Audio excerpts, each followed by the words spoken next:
Saudara-saudari terkasih, keluarga-keluarga yang tercinta, selamat berjumpa dalam Inspirasi Sabda bagi Keluarga, Komisi Keluarga Keuskupan Agung Medan, hari Senin 26 September 2022. Adapun bacaan inspirasi kita hari ini diambil dari Injil Lukas bab 9 ayat 46 sampai 50.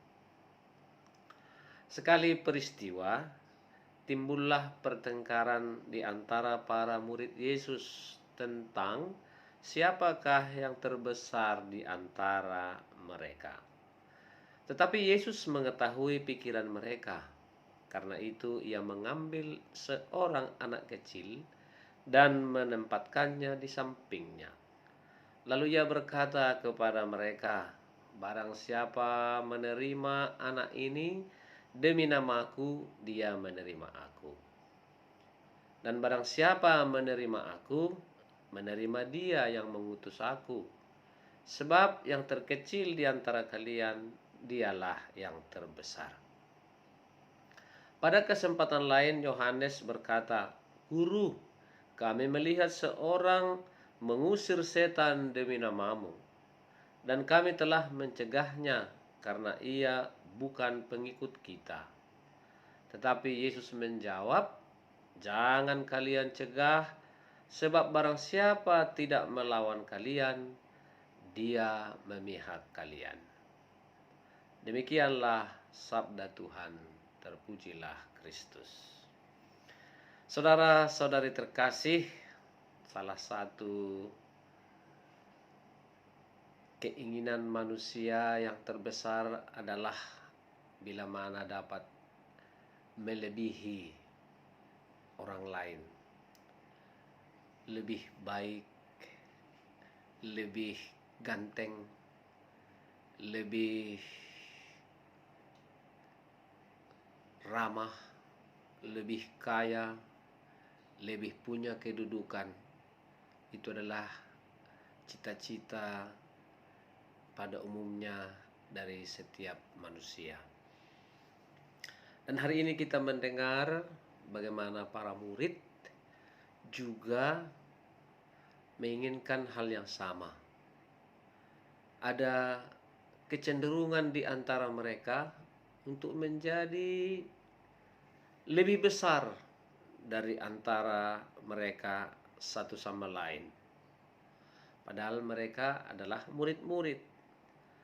Mereka ingin ketika Yesus nanti berkuasa sebagai pejabat pemerintah, menjadi raja, mereka dapat kedudukan.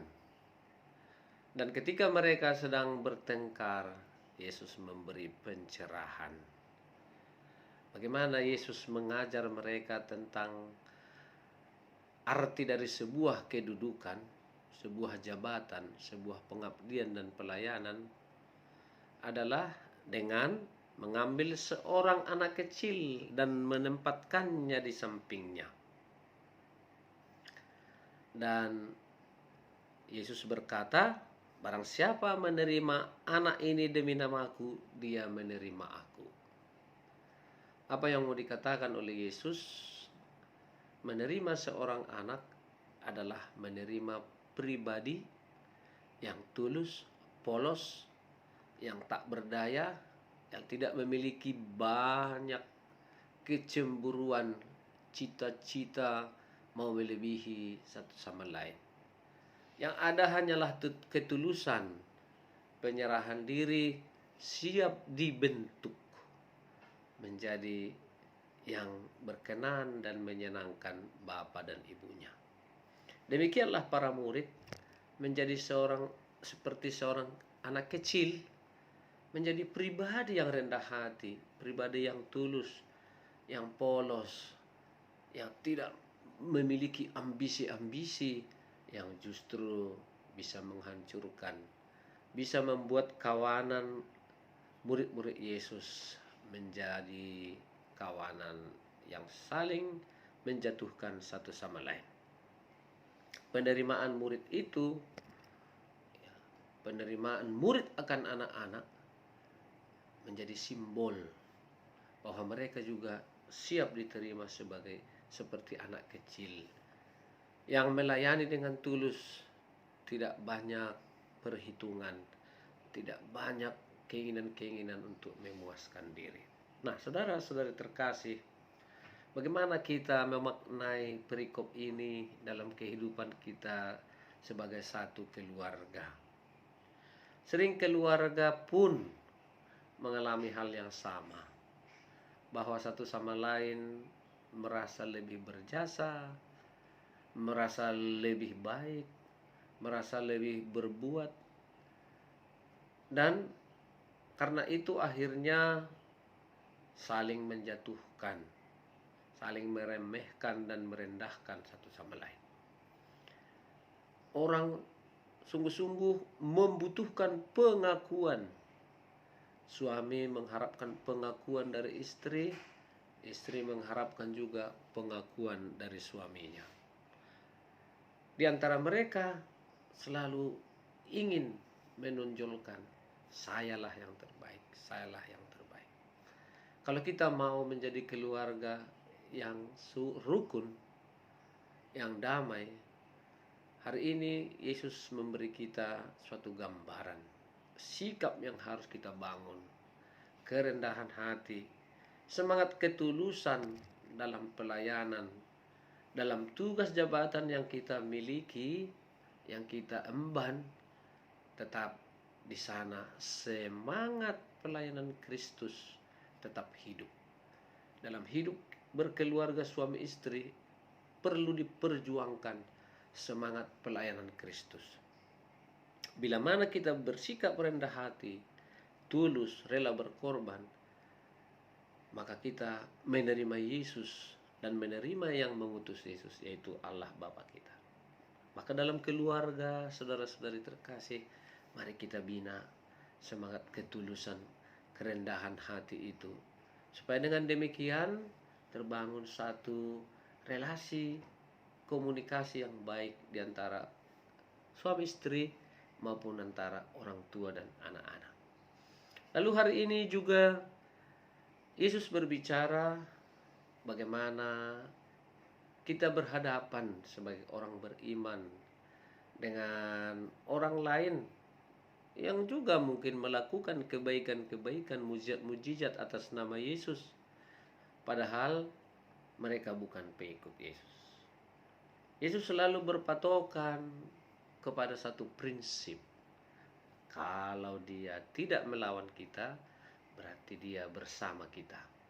Artinya, segala sesuatu yang baik yang dilakukan oleh sesama dalam cinta, dalam semangat pelayanan, walaupun itu bukan pengikut Kristus, kita harus menghargai, kita harus menghormati.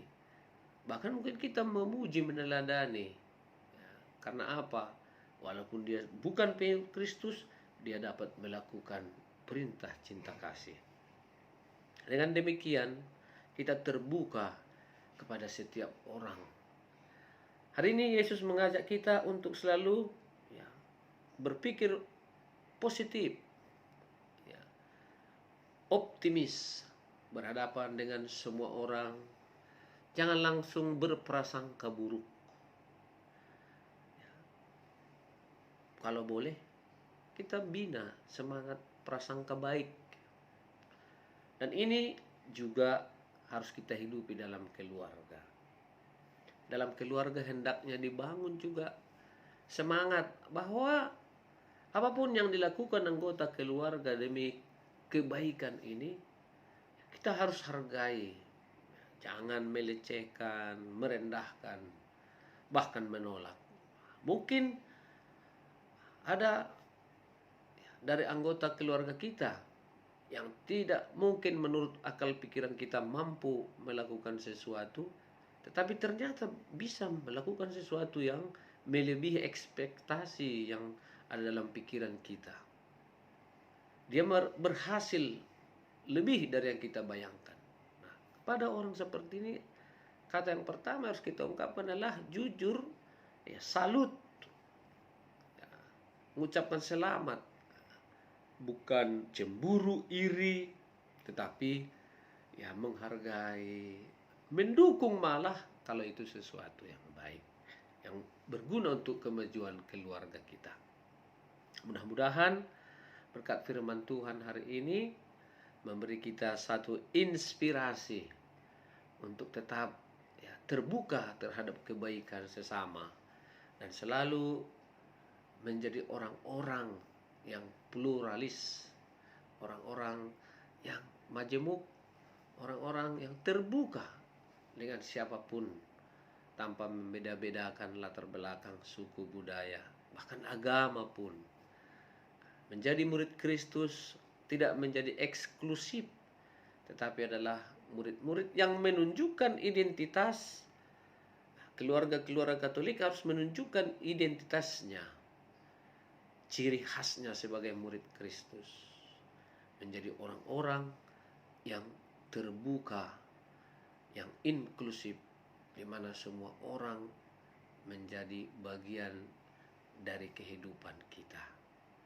Semoga keluarga-keluarga kita tetap setia pada semangat kerendahan hati dan keterbukaan akan cinta sesama, bahkan musuh kita sekalipun. Semoga amin.